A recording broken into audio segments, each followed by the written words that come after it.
আজি পবিত্ৰ ঈদ উল ফিতৰ।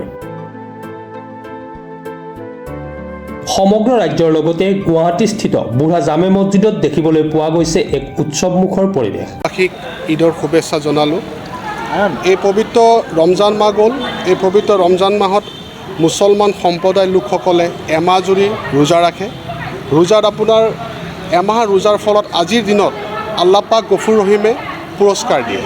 এই পুৰস্কাৰটো কি হ'ল যে যিহে পবিত্ৰ ৰমজান মাহত অন্তৰ দি পেলাই ৰোজা ৰাখি জাকাত দিয়ে, খাইৰাত কৰে আৰু ইবাদত যিহে কৰে, আল্লাহ পাক গফুৰ ৰহিমে ৱাদা কৰিছিলে যে যিসকলে পবিত্ৰ এই ৰমজান মাহত ৰোজা ৰাখি ঈদৰ নামাজ পঢ়াৰ পিছত নতুন শিশুটো যেনেকৈ গুনাহ নকৰে, তেনেকৈ আল্লাহ পাক গফুৰ ৰহিমে সেই বান্দাক মানে নতুন পবিত্ৰ যেনেকৈ বাচ্চা থাকে তেনেকৈ তেখেতক কৰি দিয়ে আৰু সকলো গুনাহ আল্লাই মাফ কৰি দিয়ে। আৰু অসমবাসী সকলো ৰাইজক দোৱা কৰিছোঁ যাতে আমাৰ অসমখন শান্তিৰে হওক, সকলো সম্প্ৰদায় জনগোষ্ঠী হিন্দু মুছলমান আমি সকলোৱে একেলগে মিলি অসমখন যাতে উন্নতি কৰিব পাৰোঁ, শান্তিৰে আমি থাকিব পাৰোঁ আৰু সকলোৱে সম্প্ৰদায়ৰ মাজত যেনেকৈ আমি ঈদ মুবাৰক গল মিলাওঁ, সকলো আমি একেলগে মিলি গল মিলাই শান্তিৰে থাকিব বিচাৰিছোঁ, সেইটো সকলোৱে কামনা কৰিলোঁ।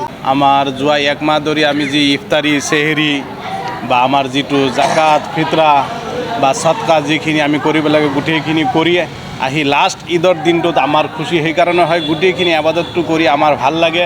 ইয়াৰ মাজত আমাৰ দুখীয়াৰো আপোনাৰ সহায় হয় আৰু ধনীৰ পৰা টকাখিনি আনি দুখীয়াক দিয়াৰ কাৰণে দুখীয়াবিলাকো সুখী হৈ যায়, যাৰ কাৰণে আমি গোটেই মানে অসমবাসী হিচাপত আমি আজি এই কাৰণেই সুখী যেন আমি চবকে লৈ মিলাপ্ৰীতিৰ মাজত দুনিয়াত বহুত অশান্তি চলাৰ পিছতো আমি অসমত আজি ইমান শান্তি ধীৰে আমি মানে কি কৰিব পাৰিছোঁ, ঈদ উল ফিতৰৰ নামাজটো আদায় কৰিব পাৰিছোঁ, আমাৰ একো অসুবিধা হোৱা নাই। সেইকাৰণে আমি আল্লাহৰ ওপৰত শুক্ৰিয়া আদায় কৰিছোঁ যে আল্লাহ আমাক অহা যাতে যিটো আমাৰ ঈদ উল আজহা হয় বা নেক্সট আমাৰ যিবিলাক ঈদ আহিব সেনেকৈ যাতে আমাৰ সুখ শান্তিৰে মিলাপ্ৰীতৰ মাজত যাতে আমি এনেকৈ ঈদৰ নামাজ আদায় কৰিব পাৰোঁ, সেইটো কামনা কৰি আমি আল্লাহৰ ওচৰত এইটোৱে দোৱা কৰিছোঁ যাতে চবকে আমাক মিলাপ্ৰীতিৰ মাজত এই গোটেই অসমত শান্তি ভ্ৰাতৃত্ববোধ আৰু গোটেই চব মিলিখিনি যাতে আমি একেলগত থাকিব পাৰোঁ, সেইটোৱে আমি কামনা কৰি আজি এইখিনি আপোনালোকক জনালোঁ।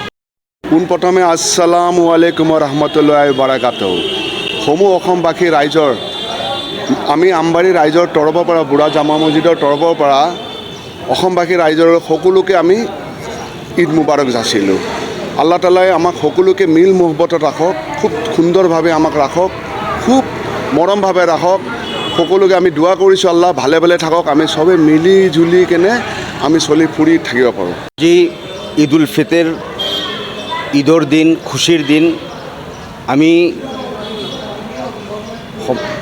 এমাহজোৰা ৰোজা ৰখাৰ পিছত তাৰাবিৰ নামাজ পঢ়াৰ পিছত আজি এই পবিত্ৰ দিনত আজি আমি ভৰি দিছোঁ আৰু এই পবিত্ৰ দিনত আল্লাহৰ ওচৰত দোৱা কৰিছোঁ যাতে আমাৰ দেশৰ লগতে সমগ্ৰ অসমবাসী জাতি ধৰ্ম নিৰ্বিশেষে সকলোৰে মাজত যাতে মিলাপ্ৰীতি আহে, শান্তি কঢ়িয়াই আনক, আল্লাহ তালাই সকলোকে একতাৰ দলেৰে বান্ধি ৰাখক। তাৰ কাৰণে আজি আমি সমূহীয়া হিচাপে আজি আমি আমাৰ বুঢ়া জামে মছজিদত দোৱা কৰিছোঁ। গুৱাহাটীৰ পৰা পূজা দাসৰ ৰিপৰ্ট, প্ৰাতঃ টাইম ডিজিটেল। শদিয়াৰ পৰা ধুবুৰীলৈ, বৰাকৰ পৰা ব্ৰহ্মপুত্ৰলৈ সকলোৰে মাজত চিনাকি এটা নাম প্ৰাতঃ টাইম। থলুৱা ভাষা, কৃষ্টি আৰু সত্য বাতৰিৰ আধাৰত প্ৰতিষ্ঠিত খবৰ প্ৰাতঃ টাইমৰ প্ৰতিটো বা বাতৰি পুংখানুপুংখভাৱে চাবলৈ Facebook, YouTube, website, Twitter, Instagram আৰু ব্লগাৰ পেজত লাইক আৰু